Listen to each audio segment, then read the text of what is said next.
ব্রিটেনের রাজা তৃতীয় চার্লসের সঙ্গে সাক্ষাৎ করেছেন প্রধান উপদেষ্টা ডক্টর মোহাম্মদ ইউনূস।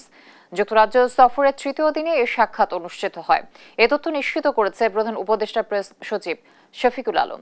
দিনের শুরুতে স্থানীয় সময় সকাল 11:20 থেকে 11:50 পর্যন্ত রাজা চার্লস তৃতীয়ের সঙ্গে অডিয়েন্সে অংশ নেন অধ্যাপক ইউনূস। এ সময় বাংলাদেশের সংস্কার কার্যক্রম নিয়ে কথা হয় ব্রিটেনের রাজা তৃতীয় চার্লসের সঙ্গে। এরপর স্থানীয় সময় দুপুর 1:30টায় তিনি রাজা চার্লস তৃতীয় পুরস্কার বিতরণী অনুষ্ঠানে অংশ নিয়েছেন প্রধান উপদেষ্টা। স্থানীয় সময় বিকেল 3টা পর্যন্ত এই অনুষ্ঠানে থাকবেন তিনি। বিকেল 3:30টায় তিনি হাউস অব কমন্সের স্যার লিডসে ওয়েলের সঙ্গে একান্ত বৈঠক করবেন ডক্টর ইউনূস। বৈঠকে দ্বিপাক্ষিক সহযোগিতা, সামাজিক ব্যবসা এবং জলবায়ু পরিবর্তন সহ বিভিন্ন সমসাময়িক বিষয় নিয়ে আলোচনা হওয়ার কথা রয়েছে।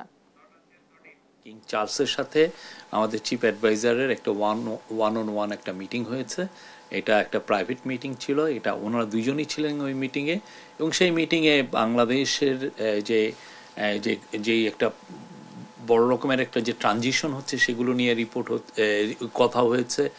আর আমাদের চিফ অ্যাডভাইজার কিং চার্লসকে জানিয়েছেন যে তারা কি রিফর্ম ইনিশিয়েটিভ নিয়েছেন।